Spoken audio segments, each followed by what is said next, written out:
with the UVA Wise Cavaliers head coach Dane Damron to talk about the 2023 season. Coach, thanks for joining us today. We are ready to talk about 2023 and then look a little back on 2022. So, first of all, let's get you started by take a look. What does your defense look like this year as we move into 2023?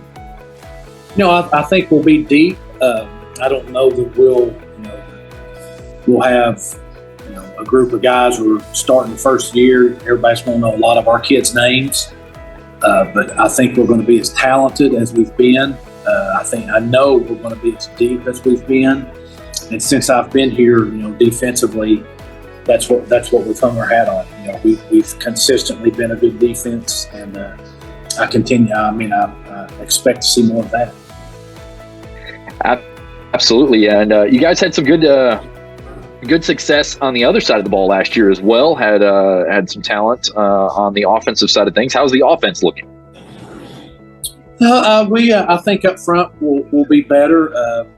Our whole offense has always been, can we stay healthy? Last year, our first two games of the year, we're beating North Alabama right before halftime and going up and down the field on an FCS team, and then our tailback gets hurt, and Lyndon gets hurt. We didn't know the extent of our quarterback's injury. So, after that game, we were never healthy again. And as I tell people all the time, I think our ones can compete with anybody in this league. It's just we haven't had the depth in the past that gives us the ability, when things kind of go wrong, to be able to stay in some games. And that was offensively, I thought that was our issue, and it got to be a lot during some of the middle part of the season where our offense was just hurry up, punt, and that wasn't good, because it kept our defense on the field way too long. So that's something that we have to rectify. We think we've added some depth, but you never know until you start playing. Staying along those lines, as you get ready for 2023 and looking at the team, what position or player do you feel really needs to step up to make an impact this year and to have you guys be successful? Well, I think it begins at quarterback position. We've got to get better play there. Juwan Dent started the last 5 or 6 games for us last year. So it's his job to lose. But I know that we've brought some kids in that I think that can compete with him and have to push him. And that's what we want. I don't want him to feel comfortable there, and I would hope that the kids that are behind him understand that they're pushing the job. We hope that happens, because I think we'll be a lot better if that does happen. But he's got a world of talent. He's just got to step up and make the routine play.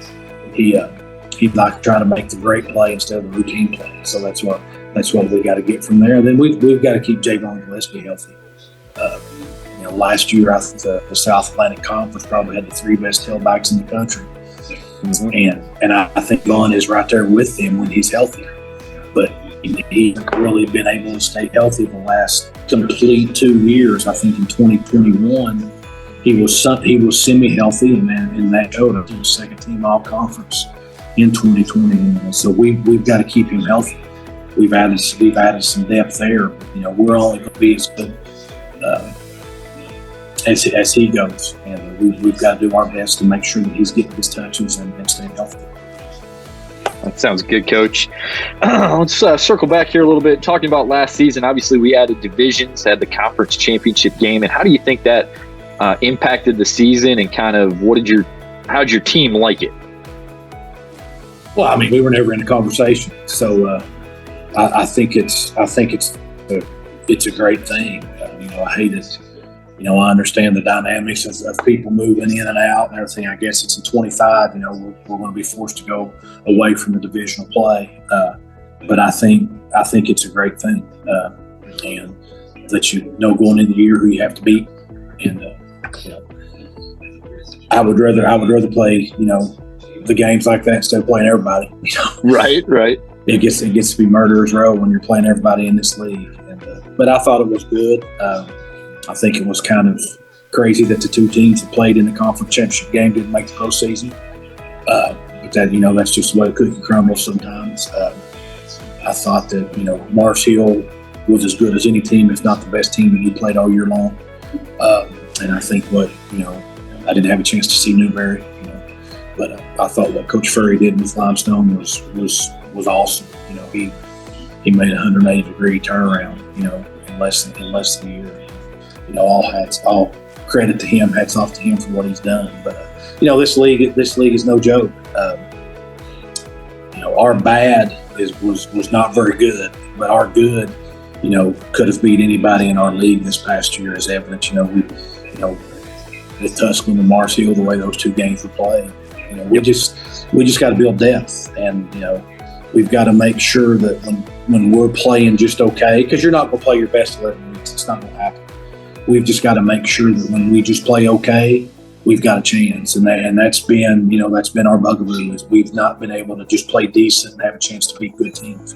But our best can play with anybody in this league. It's just we don't get that every week. And you would like to see that happen, but Coach Saban doesn't get it out of Alabama every week either. And that doesn't make him an excuse. It just makes it real when you're dealing with 18 to 22-year-olds. And we've just got to continue to make sure that that's what we're striving to do. Sounds like a good plan. All right, last question. We'll let you go. As you get ready for 2023, you've got what is the game that you guys circle on the schedule that you feel your players, when they come in, are like, Coach, that's the game we want to win?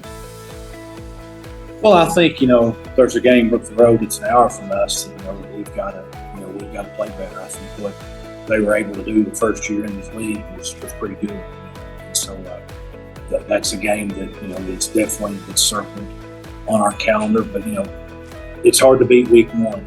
And that's the most exciting game of the year. Everybody goes in undefeated, and if you don't start out 1-0, it's your own fault. And so I think that's a huge one. This league, Christian, I just wish I could sit here and say, that this one game is the. I mean, it's a dang battle every week. And yep, it is. We've got to close the gap on some of these teams. I don't think we're at a point where we've separated ourselves really from anybody. We want to get to the point where we feel like we're pulling away from some teams, but closing the gap on some teams. And we're not there yet. We've been 2-9, 5-6, 2-9, and I think that speaks for this league. When we left the Mountain East, we were 15-15 in the 3 years of us being in the Mountain East. It felt like we were really turning the corner in that league. But then when we got in this league in 2019, it's oh boy. And that's what our records have shown. I don't feel that we were a 2-9 talent-wise team last year. We were a 2-9 team because you are what your record says. Yeah. But we were close in a whole lot of games. Had a chance to pull off some W's there that we just couldn't do. So the goal this year is for us just to stay healthy and just to make sure that we understand that we're not going to sneak up anybody. I think that we're respected throughout the league by how hard our kids play. I think if you speak to everybody we play, they know when they play Wise, they got to bring it. But we've got to get to the point where we have a chance to beat those teams and get that done. Well, Coach, we definitely think you got a good chance this year for sure. We appreciate you taking the time to talk with us, and good luck in 2023. Thank you, Christian. I appreciate you. Yes, sir.